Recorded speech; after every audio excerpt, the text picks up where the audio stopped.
Here is a list of information he relayed to me in a series of 5 meetings in the latter half of 2013. 11 volunteers were picked out. It was a Special Forces Black Ops group under command of NATO in which the Yanks were in charge.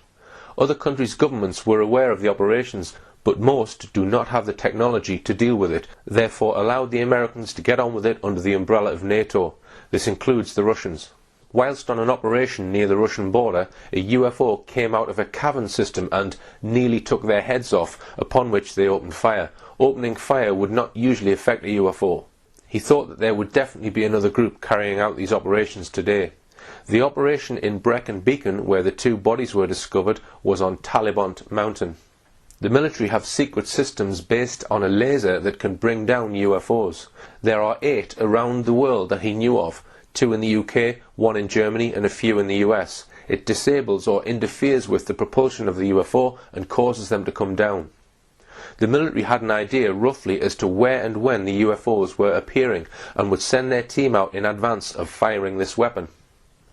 Once the evidence is secured, another totally separate team would come to the site. This could take days. They refer to that team as the collectors, who were always American. They would leave with the evidence and would just leave the find and secure team to fend for themselves. He is still in touch with some of the soldiers from his team, 2 of whom have now died. He has seen hundreds of UFOs, some landed and some in the sky. There was a variety of different shapes. They were not flying saucer shaped, some triangular, others square or rectangular, not aerodynamic shapes. They ranged in size from the size of a car to 3 times the size of an articulated lorry. The surfaces were smooth and some had overlapping tiles. They usually had lights on them of varying colours and configurations. One craft gave off a light like an arc welder and caused damage to their eyes, and he had to be admitted to hospital after that incident.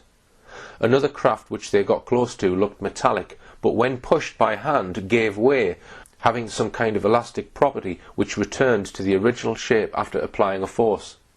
He said he thought that because some of the craft were so small, there must be bigger mother-type ships which these craft had come from. I suggested that UFOs might use reservoirs as hiding places, and he said no, they don't go in reservoirs, although when asked where they do go, it seemed he wasn't sure. He said they just appear. He did not know where they were originating from, but stated they are here, meaning they are in our atmosphere regularly.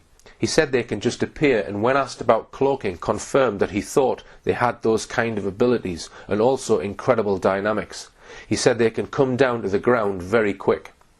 The first operation he was involved with was in northern Scotland, and the largest recovery of bodies was in Australia, a case where 24 bodies had been left. Injuries are the same as animal mutilation type injuries. He said that internal organs would be removed and also brains. He seemed to think that anything connected with the nervous system is what they would take. He did not see a lot of blood on the corpses. They usually choose remote, out-of-the-way places to carry out human mutilations. They knew where to go and where to take from, where the people would not be missed for a long time. Bodies included people and children. He has multiple sclerosis and is on crutches.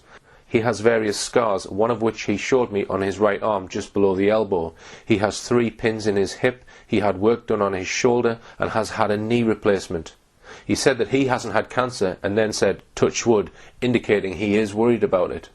I asked if he communicated with any of the ETs he claimed to have seen. He replied no. He said they were incredibly quick. They could move 60 meters in a split second. He said they are not friendly and you would not approach one. He saw 2 of them wearing what looked like wetsuit or a flight suit. He said you could not approach them on your own. You needed cover because they were so quick. He said he witnessed 3 distinct types of ETs on these missions. He stated that in 4 or 5 of these cases there were craft debris and they were able to see what had been on board the craft. This included human and animal body parts.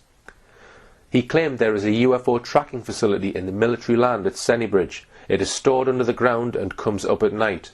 It consists of a large aerial, quite wide, about 50 to 60 meters high. It can be seen from the public road at night above the trees. There is also a radar dish that rotates, and it too only comes up at night. It is about the size of a car. The aerial is used somehow to track the UFOs.